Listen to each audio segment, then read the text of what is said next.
Le Zoom ImoPro du SNPI, le premier syndicat français de l'immobilier. Une chambre peut-elle faire moins de 9 mètres carrés ? Il existe une idée reçue, largement relayée par les médias, selon laquelle une chambre doit avoir une surface supérieure ou égale à 9 mètres carrés.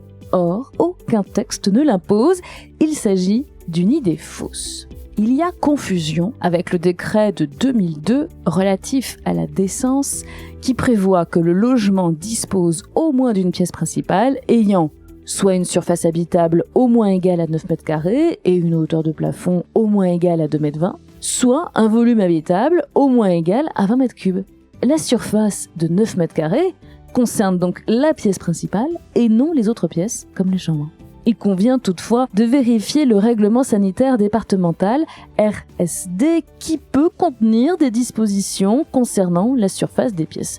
C'est notamment le cas dans les départements du Nord, de l'Ain et de Paris. Ainsi, les RSD de ces 3 départements prévoient que l'une au moins des pièces principales du logement doit avoir une surface supérieure à 9 mètres carrés et que les autres pièces de l'habitation ne peuvent avoir une surface inférieure à 7 mètres carrés. En conséquence, dans ces départements, la surface des pièces secondaires, comme les chambres, doit être de 7 mètres carrés et plus. Sur une annonce locative, les pièces inférieures à cette surface peuvent être qualifiées de débarras ou dressing.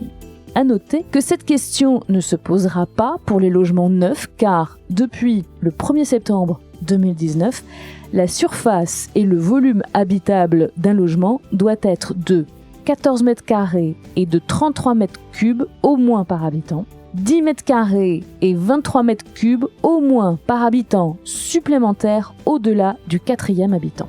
Attention, dans les zones concernées par l'encadrement des loyers, cette erreur peut avoir des conséquences dommageables pour le bailleur. En effet, dans ces zones, le loyer de référence est pris en compte selon plusieurs critères, notamment le nombre de pièces. La non prise en compte d'une chambre aura des conséquences sur le montant du loyer que peut demander le bailleur.